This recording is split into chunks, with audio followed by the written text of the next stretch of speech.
Alrighty, hey everyone, it is Garrison, and let's check out this 2019 Genesis G70 Prestige 2-liter. It's in this gorgeous kind of flat silver color with the gray leather interior as well. With this being Prestige, you've got the Napa leather inside as well, and some creature comforts, heads-up display, cooled seats, wireless charging, a lot of options. This one's pretty loaded for a 2-liter model.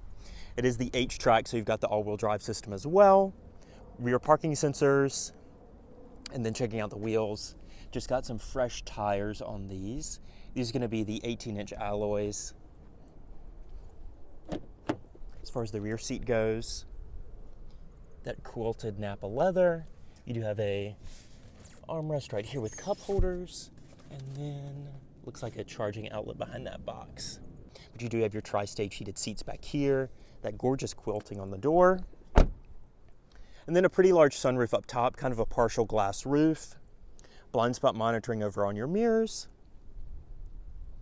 and then up front, so with this being the original G70, I do prefer the front end of this one over the current models, I'll say. But coming in, as you can see, didn't quite get the vacuum, but we did get the exterior wash. Over here on the door, more of that quilted Napa leather, power windows, mirrors, locks, power folding mirrors, 2-person memory, your Lexicon audio, which is great. Over here on the left, all your driver assistance, as well as panel dim, powered tilt and telescoping wheel, which is a nice touch here in the compact segment. 52,000 miles, so foot on the brake, button to start. This is a CPO model, so purchased probably, I think, around the 30,000 mile mark. You've got, I think it's a 6 or a 7 year, 75,000 mile bumper to bumper warranty, which is truly hard to beat in the segment. But here on the steering wheel, you do have your cruise control, radar cruise. It does have lane centering as well, which is something that I've valued a lot on the Escape. Over here on the left, audio, voice commands, paddle shifters on the wheel, automatic headlights over here on the left. And then on the right, you've got your rain sensing wipers. That is part of that Prestige package. Then over on the center stack, we've got a full array of buttons since we don't have any missing options. So we've got the heated wheel. I like how it's dual stage. So if you only just kind of want a little slight heat, you can just do that one stage. Then down below here, wireless charging, that 8-speed automatic, 360 cam, part of the Prestige package as well. Drive mode selector, no touchpad or wheel, because this is a good old-fashioned touchscreen. I sound so archaic saying that, but just coming out of the Mazda CX-5 where I was playing with that circus down here, this is so refreshing to have. It looks about like an 8-inch screen, very similar UI to the Hyundais of the time. Center armrest, some storage. Another trick, you do have your seat button, so if you've got someone sliding in, you can come move the seat. And then the suede headliner is gorgeous here in the Prestige model. That's another addition of the Prestige trim. LED illumination, auto dim mirror with your Blue Link, Safety Connect, as well as your Home Link. More of the speakers for the Lexicon system. Heads-up display, it's the small touches, truthfully, that I love. So going into sport mode makes your miles per hour italicized on the heads-up display. It's just the small things, truly, that's so funny. We'll check out underneath the hood. Then underneath your hood, you do have a 2-liter turbo i4, making about 250 horsepower, about 260 torque, going to the rear wheel biased, but it is an all-wheel drive system in this model.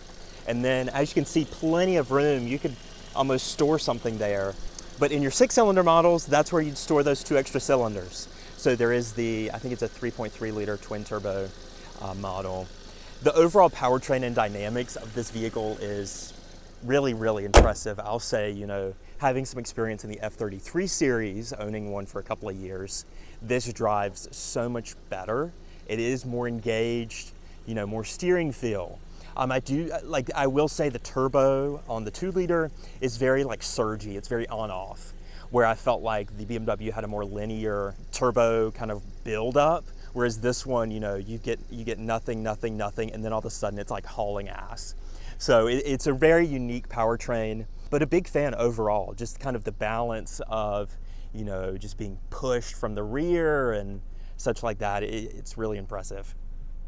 I would definitely implore you to go drive something. Oh, and here we've got a broken monitor that was mailed kind of in some bad shipping, so that's got to go back to, I think it's just going to the dumpster. But it's got a little cargo room. Those seats do fold down 60-40. I think some others in the segment have a little bit more room back here. And it is such a low slung car. Even the floor pan is so shallow that you feel like you really are kind of in like an FRS or a Mustang, where you really are kind of in a sports car. Whereas, I don't know, I felt like I sat a little higher in the 3 Series, and you know, that has good and bad traits to it. But overall, very impressed. Considering the bargain, you can get these on the used segment now here in, you know, January of 2023. There really is no used value right now with car prices, but comparatively speaking, you get a lot for your money here with the Genesis G70. I was very impressed just having it as I car sit for a friend on his travels. Currently carless here in Northern Virginia, which isn't too bad. So my friend was gracious enough to let me hold the keys to his Genesis while he is kind of traveling right now out of the state. Nonetheless, look forward to getting my vehicle here soon. Of course, I will keep you guys posted when that is. But if you got any questions about this model, feel free to drop them down below. Pretty close with my friend that does own this, so you know, anything that you have, we can pretty much get answered. But we'll talk soon. Bye.